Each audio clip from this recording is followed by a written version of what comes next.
अच्छा, units and dimension में हम लोग का यूनिट भी है और डायमेंशन भी है। जैसे अभी इसमें से क्वेश्चन कैसा होगा, है ना, ये सब चीज़ हम लोग को लगता है। एक बार 10 मिनट सारे लिख दिया, उसके बाद एक क्वेश्चन दिया और उसमें सबका अलग अलग आंसर है। चेंज कर दिया। अच्छा, लेंथ का क्या हुआ, यूनिट मीटर है और डायमेंशन एल है।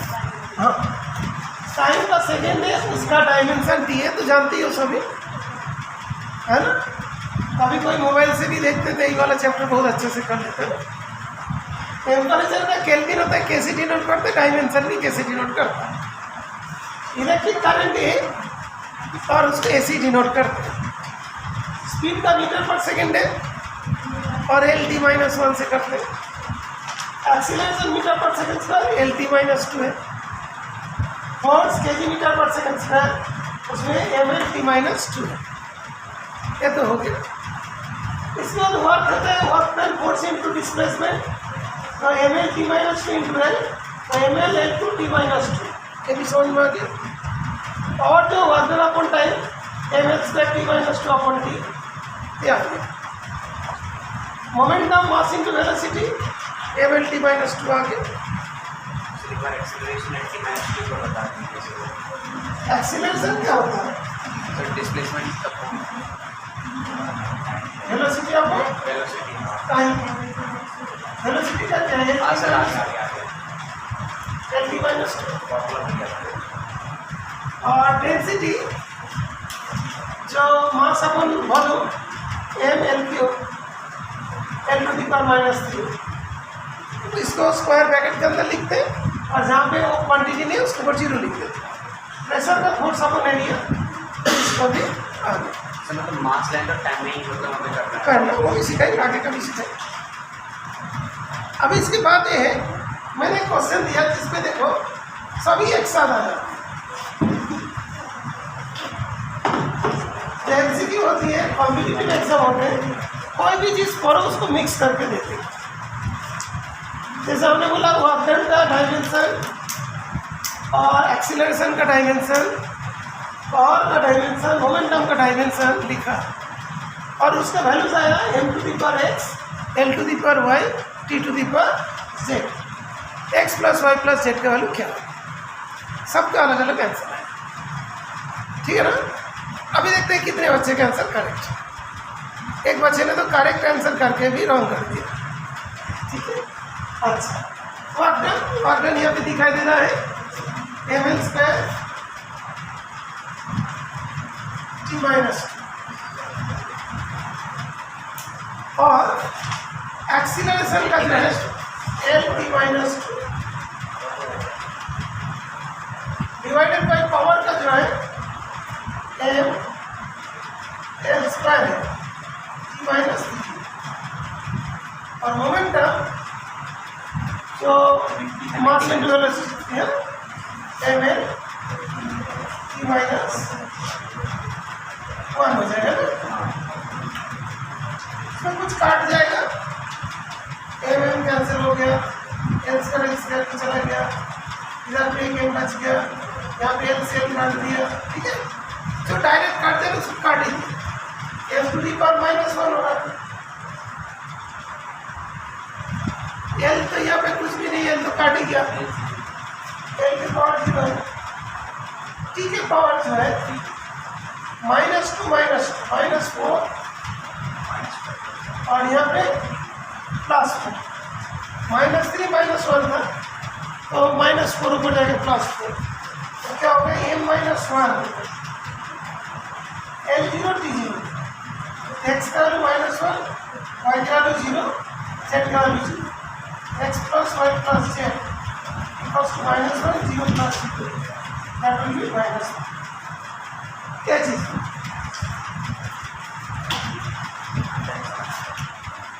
तीसरा तुम्हारा पहले करेक्ट आंसर था, उसके बाद तुमने रॉन्ग करके पहले -1 लिखा, उसके बाद 1 लिखा।